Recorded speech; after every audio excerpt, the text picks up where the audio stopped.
Hey, everybody. This is the You're Doing Great Mom podcast. I'm Dr. Marianne Shiozawa, and this is episode 29. It all started really. I walked past this sign and I was hungover walking back from the shops about 10 years ago, and I walked past this sign in the window and it said, "Happiness is not a destination, it's a state of mind." And literally turned my life on a sixpence. And I just made a decision, and I literally haven't had a bad day for 10 years. My guest today is Thomas Waller. He is an amazing chiropractor, entrepreneur, and thought leader. His passion is to help people and support them to achieve their fullest potential.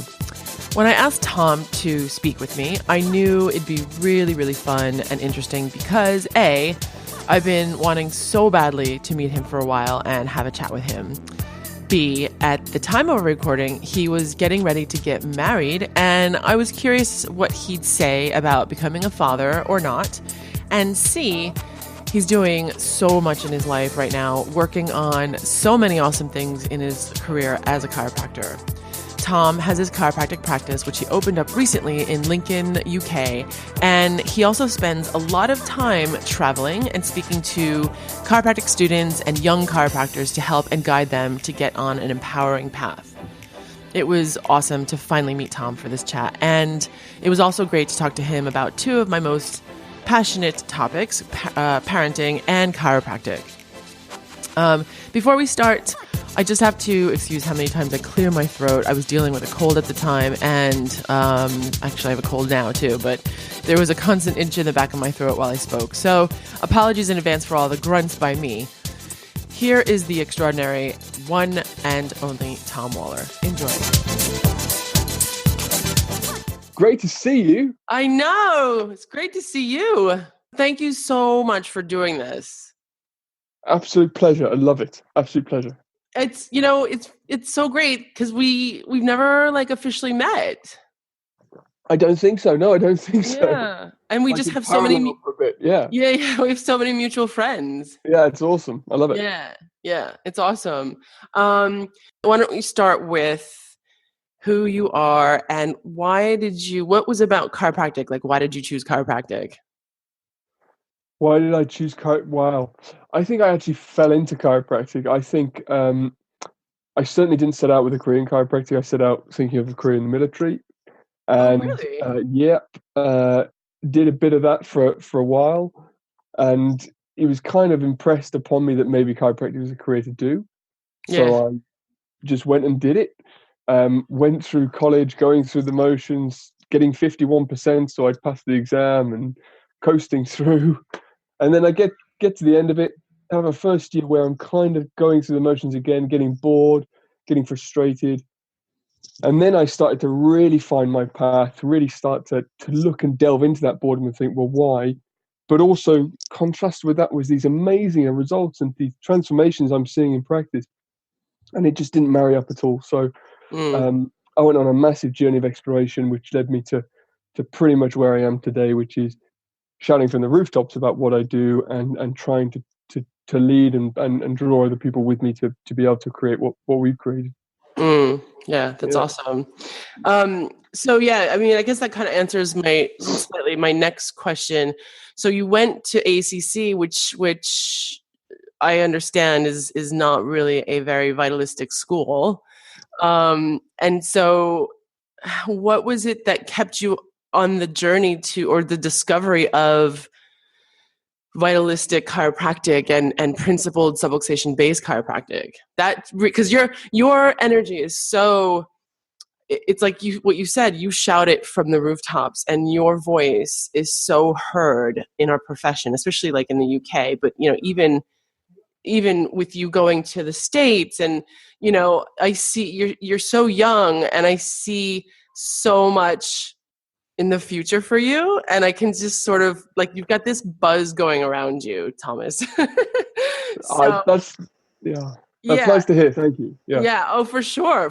You're making a huge impact. I mean, I see you, and I think it's fantastic. I think it's I like every time I see you on a live video or whatever you're doing, I just always think I so want more of these people. Like we need more of people like you. We need more of your voice, more of that in the face of adversity and fear and just the obstacles that we have in front of us.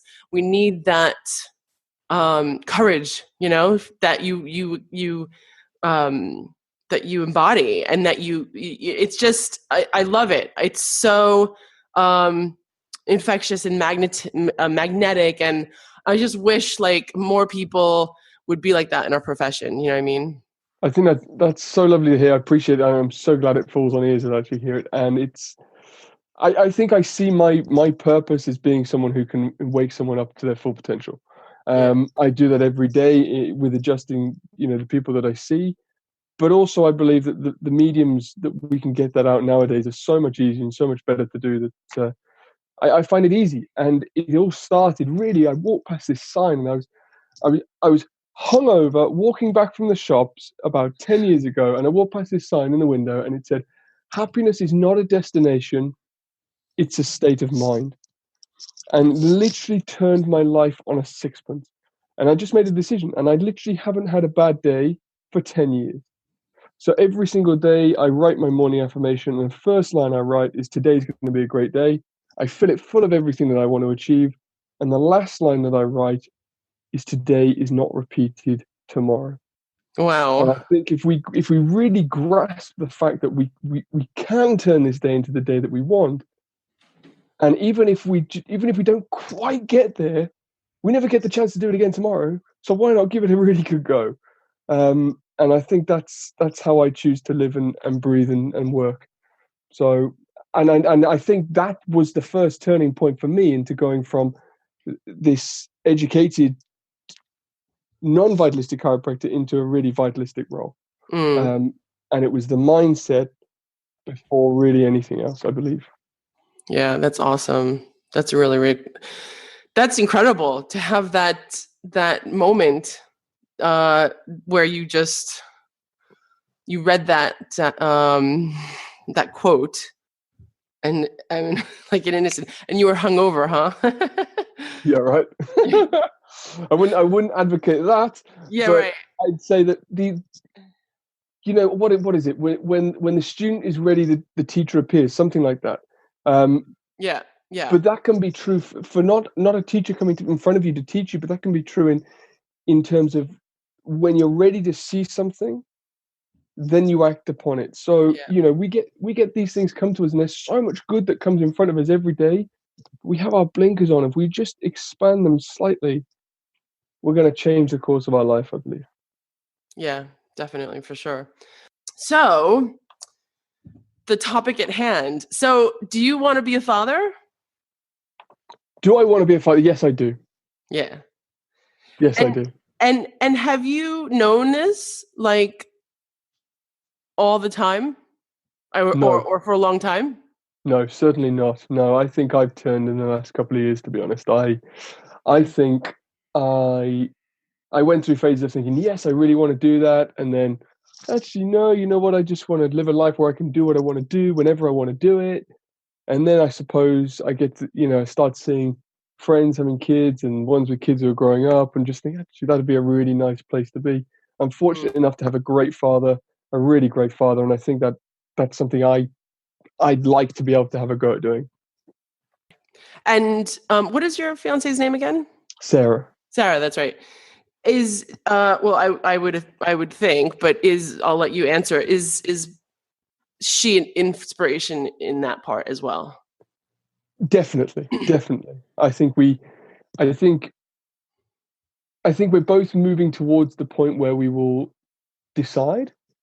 Um, and I think it's a journey that in our experience, and I think everybody's different. In any field of endeavor, I don't think there's any right way to do it. I don't think anybody can give the correct advice. You just live your life that you live. And I Mm-hmm. believe we're on a journey now where that journey is going through the phase of us warming up to the idea that maybe this is what we really want to do. So Mm-hmm. she's a big influence in it, and there'd be no one else who I'd want to do it with. Yeah. Oh, that's great. How did you guys meet? We met in a bar on a leaving do for a mutual friend of ours. I skipped a rugby training session and she wasn't meant to be there. So, you know what? Things happen Oh, for a reason in my mind. Yeah. yeah, yeah, yeah. And you guys just and how when was that? How many years ago? 6 years ago. And how was that like just one of those really awesome connections or were you friends first or I think just a great connection. I think it was, yeah, it was a pretty fast moving love affair. I think actually, yeah. yeah, yeah, it's nice. That's Yeah, exciting. really quick. Cool. It's really exciting. Yeah, And you guys got engaged like a year ago or not even a year ago? we got engaged a year ago, 2 days ago. Oh. And your Wedding wedding's is coming up in 6 weeks. yeah. That's so Yeah. cool. And it's going to be in Lincoln? No, it's going to be in the Derbyshire Dales, which is a beautiful bit of countryside we love to walk in. Oh, really? Oh, So cool. we're just going out into the country and keeping it natural, keeping it low key. Yeah, I was actually there for the first time a couple years ago for it was actually like a pediatric tongue tie seminar. Yeah. So yeah, that was the first time I went there. It's beautiful. It is beautiful there. Hmm. So so then when you were younger, so my curiosity in men, and I love having conversations with men because it's always so different than talking to women Yep. for many reasons. And you know, it's so different in so many aspects. And one of the things that I'm always curious about is um, when did you, I mean, you kind of answered it, but like as a child or a teenager or so, maybe at age 13 or 15, um, did you think about like I guess just being a father or the concept of fatherhood? I th- I think I love talking to women because they're so different from talking to men. Yeah. I think I think that's a fantastic question. And I think if I had to remember my 13, 15-year-old self, I probably didn't give a second thought to having a family. I probably didn't. It didn't even come into my radar. I would imagine is the honest truth. At that age, Yeah. no. Yeah. That's actually I've been asking every guy that question and that's generally kind of this very similar answer, which it fascinates me because and I love the whole difference, like um the whole phenomenon and the differences between men and women. It fascinates me, and I feel that the older I get, the more I learn about men in a sense that I have so much more to learn. Like it's almost like I feel like I recognize and acknowledge how much more I'm able to learn. Whereas when I was younger, I thought I had men figured out.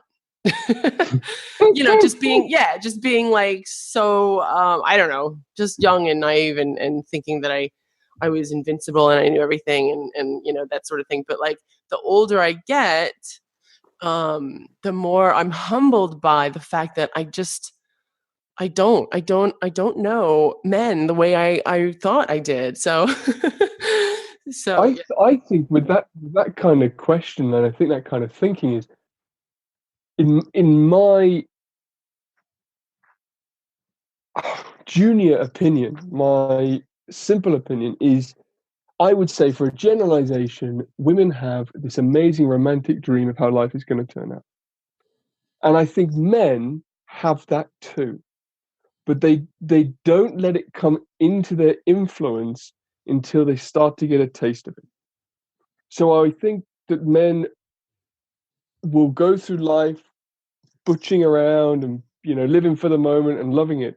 But when they get a glimmer of that, I think they can dive 2 feet first and straight into it. So I think I think when the time is right, a man really then starts to set up that's where I want to go with life Mm, vision. but I think until they get a taste of it, they just keep just knocking through life. That would be my thought on that.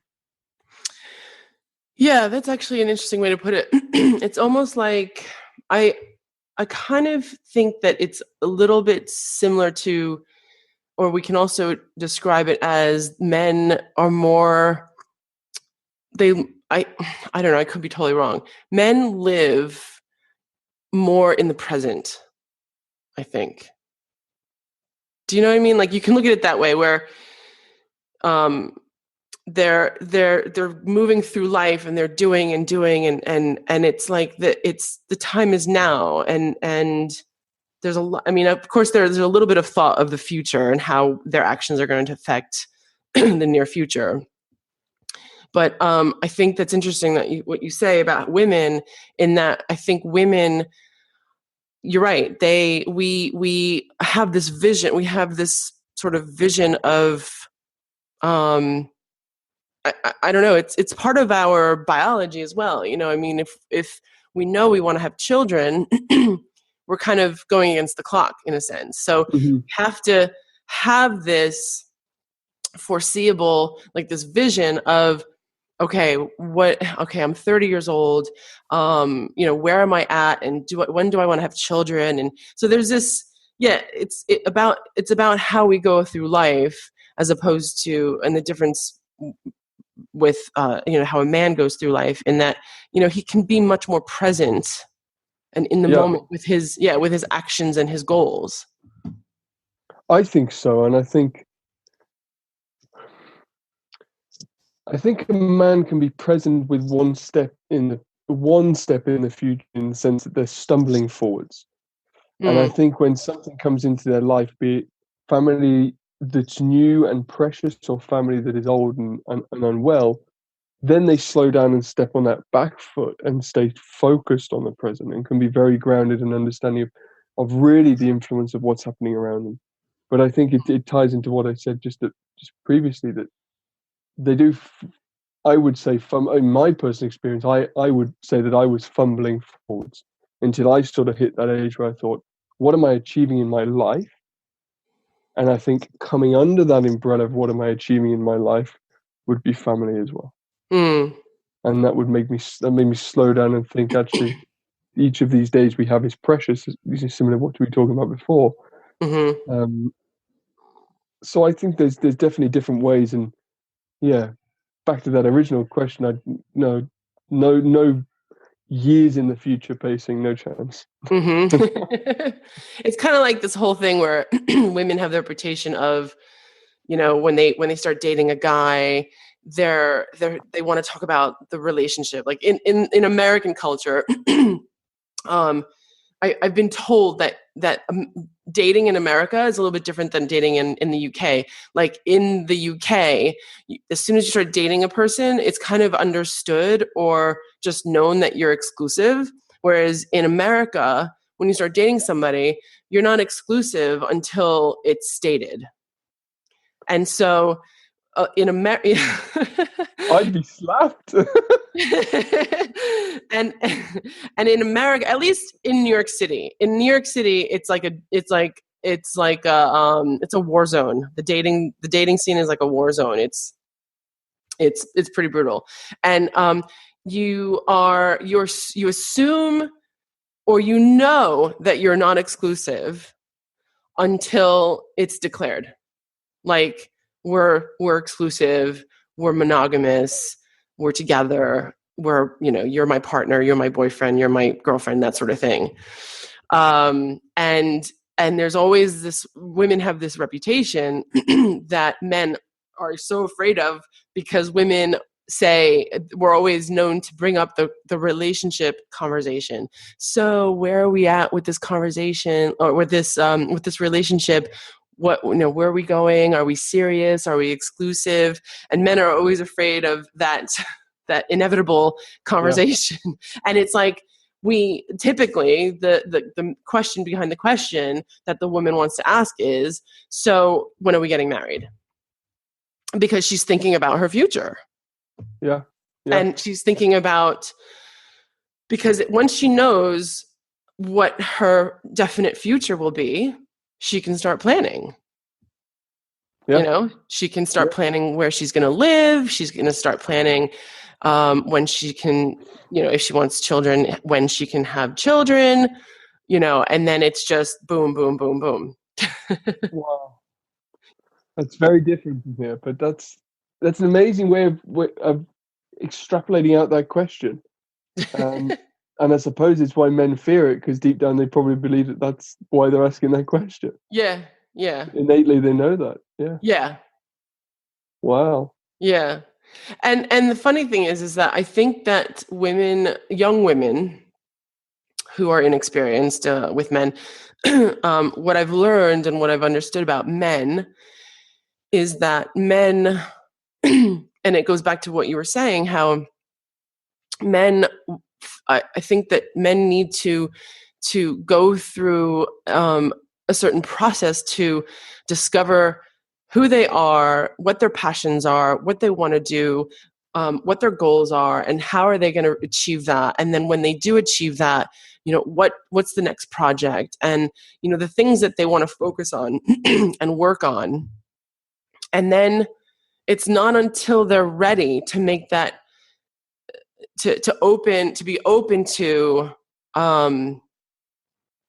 sort of embracing her into his life on a deeper level, sort of thing. I mean, that's just kind of my analysis. No, I think so, but I see that changing greatly with the empowerment of women now, and women becoming very career driven, so much more that they're delaying as well, I believe. And it's I think it's fast. I was amazing. I watched a program the other day, and these birds in the rainforest, and there's huge, almost like stork-like birds, and they have life partners. And this bird, the mother goes into a tree and will stay in the tree for 15 months, nursing the child. She'll never come out. And the father every day will fly away and get food and bring it back for the family every single day. Wow. That's just loyal, but it's just so innate. It's unbelievable. But it's amazing how society has changed potentially what was for human beings years ago. Yeah. An innate thing. Yeah. Yeah. It's a lot of it goes against. I guess it's my opinion. I think that a lot of it goes against innate. Mm-hmm. And I think for women, I mean, I don't know. I don't know what Sarah feels or where she stands on it, but I think for women, society puts too much pressure on doing it all, having it all. And with women who are career driven, I think that's fantastic.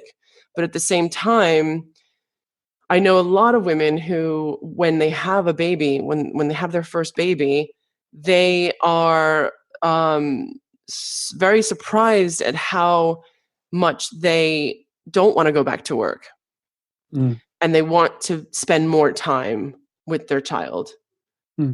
And they're torn by the pressures of what they thought they would do, and also by their peers and their friends and their family, and even maybe their spouse, by what their heart is telling them. It's this push pull kind of thing that happens. It's very, very common. Well, I think one of the things we've definitely done with our business is we are setting it up to the point where we can have time, and so we buy back that time, so that we can doing what we want, or when we have a family, so we have that time to be able to spend with them. Oh, that's so great. But society is, creating those opportunities for those who are looking for that. Yeah. That it is possible to do that. Yeah. Yeah. So what do you think about when you become a father? Like, what are you looking forward to? Playing. Yeah, that's awesome. Just playing. Yeah.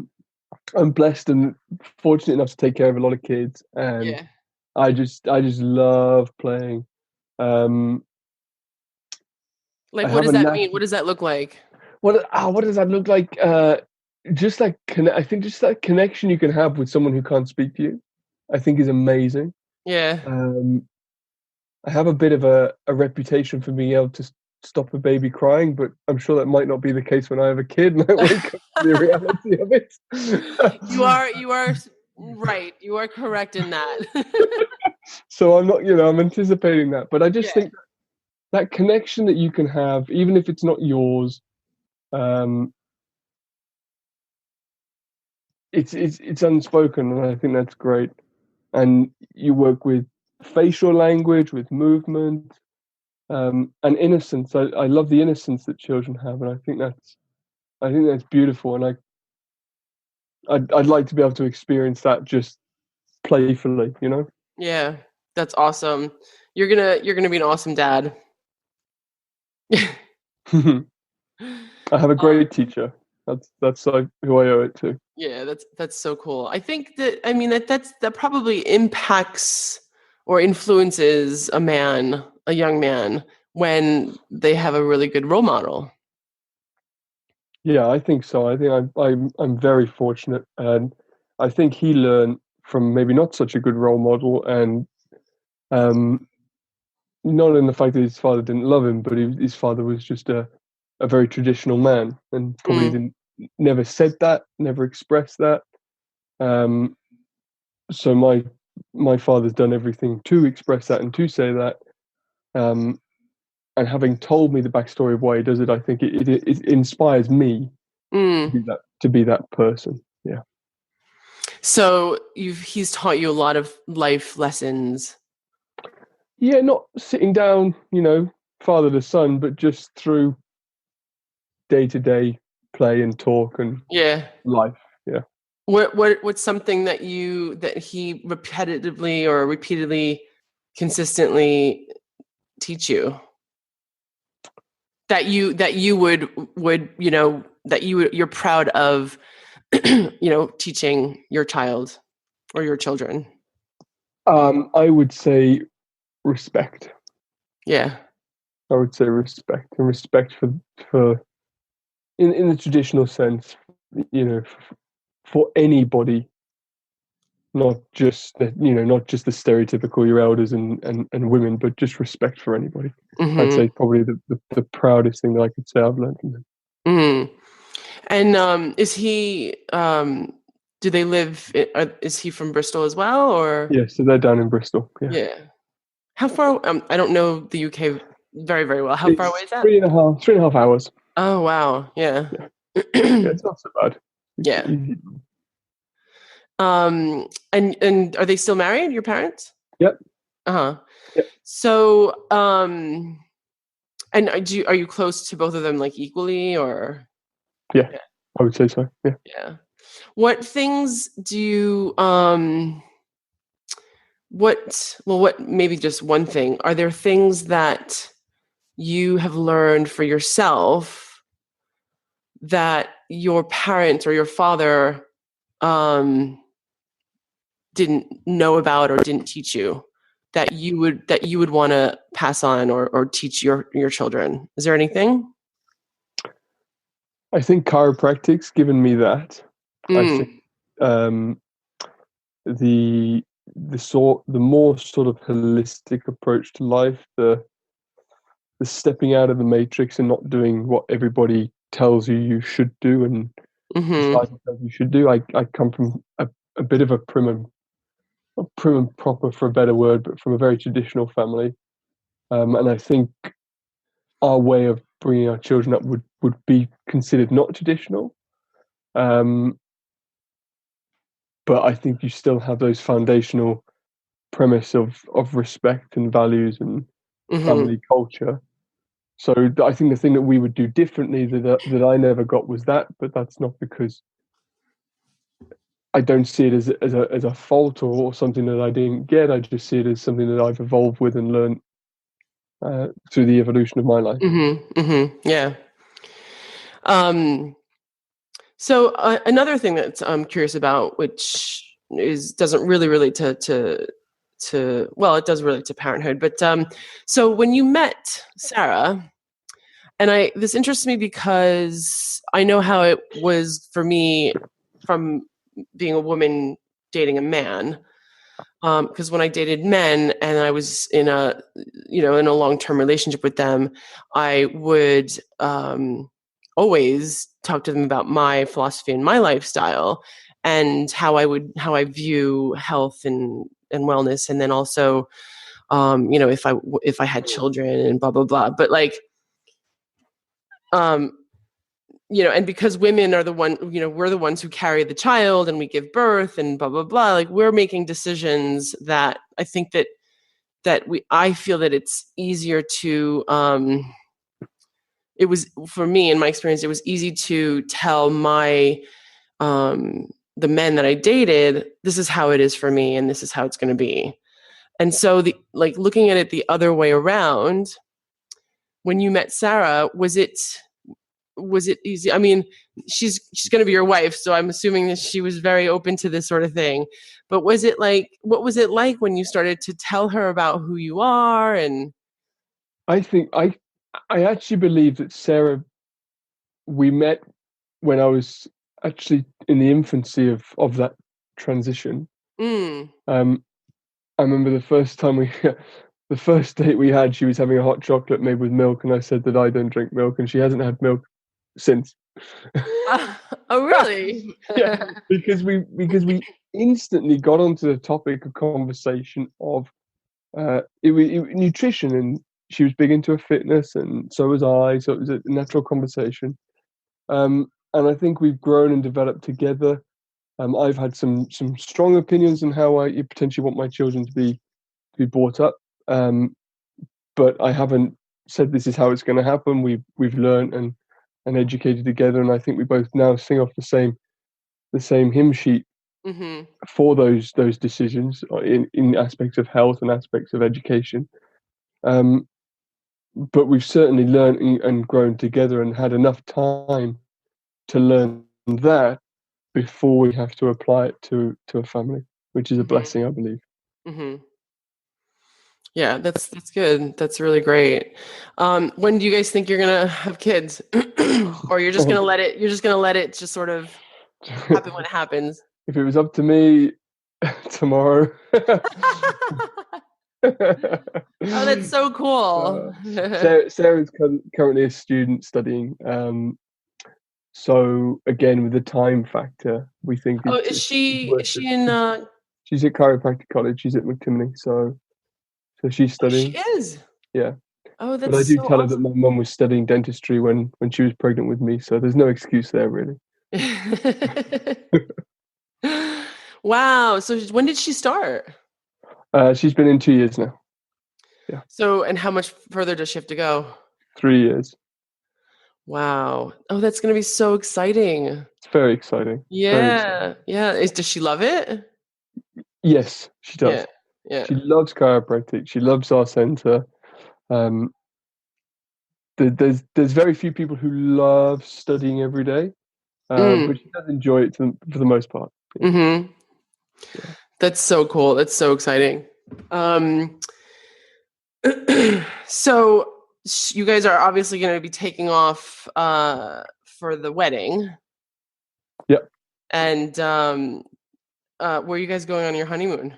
We're going down to Devon, North Devon. It's our favourite place, and it's actually where we got engaged. And it's just a beautiful, like you probably understood now, we love the English countryside, so we're just going to get out there and hike and cycle and run and just enjoy being away from the city for a bit.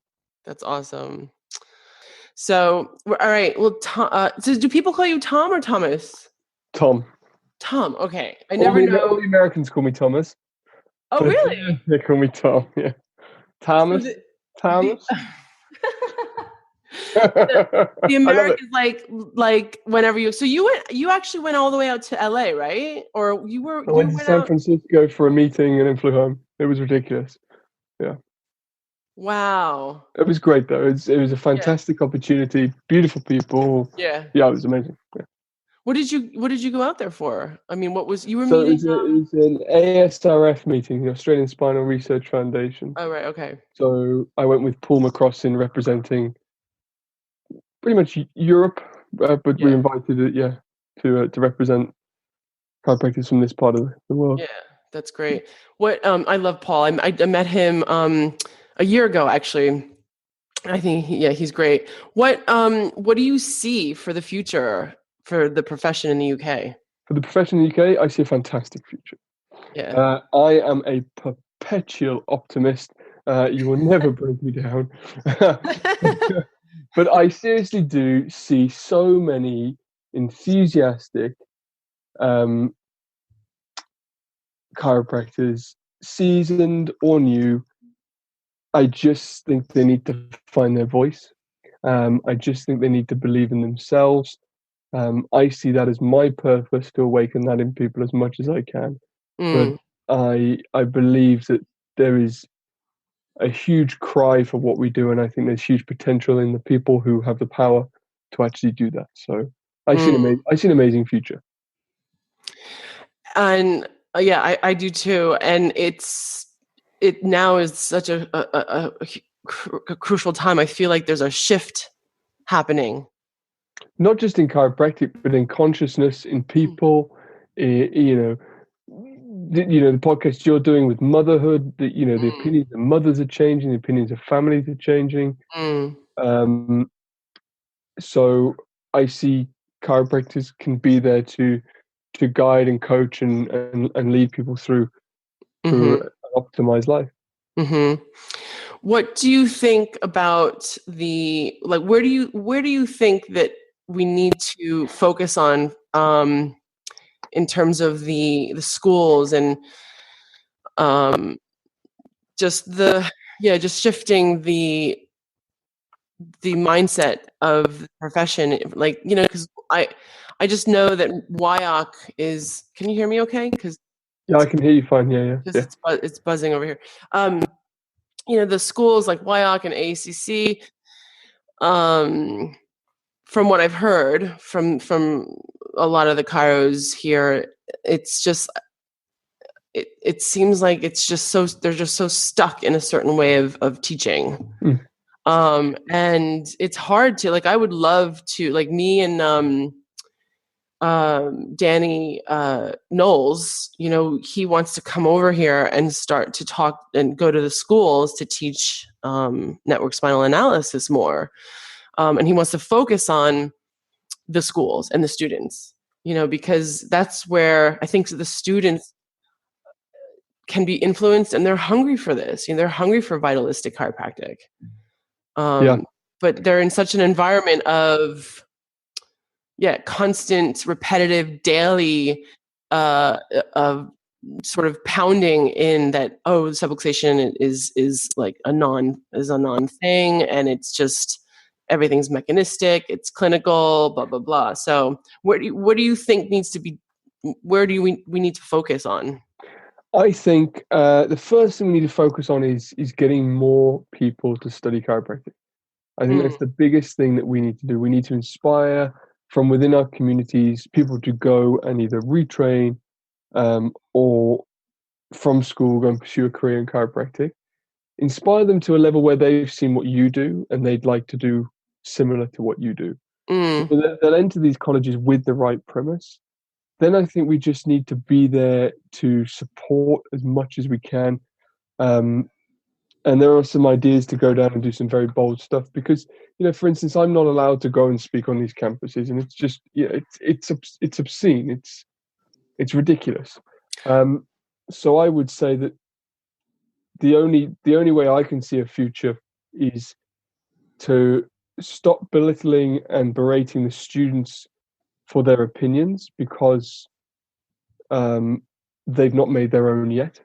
mm, I would fill the schools with the right people at the moment, but as soon as there are alternatives, starve the schools and send people in the other direction, and there will be a natural attrition of those schools that aren't serving that purpose. That is mm, what I believe. mm-hmm. So what's next for you? Like what well, except for the fact that you're getting married. But in terms of Yeah, the next thing. like what are you so you've got this amazing practice. Yeah. What are your plans? Like, what's the next events that you're doing? Traveling? Any seminars? Any? So the moment lined up this year, we have we're off to Barcelona to speak at their Lyceum in March. Mm-hmm. I've got Axiom lined up, which is in Amsterdam. I think that's in August. Edinburgh Lectures is coming up in June or July, one of those two. Mm-hmm. So there's what's currently in terms of our place. We're going to grow. We're going to and then be looking to create some more centres in the future. So we're looking forward to that as well. Yeah. Just saying yes. That's what I do too badly, really. I say yes to anything. Any opportunity that comes my way, I'm going for it. Yeah. Yeah. So, right now is the youngest you'll ever be. So why not make the most of it? Yeah. And how old are you? How young are you? How young am I? Yeah. I'm just shy of 31. Really? Oh my Yeah. God, you really are young. Yeah. That's awesome. I had a tough paper round. It makes me look quite old. Wow, that is so exciting. And wait, so when did you graduate? How many years since? I have been out 7 years. Oh my 7 years, yeah. gosh.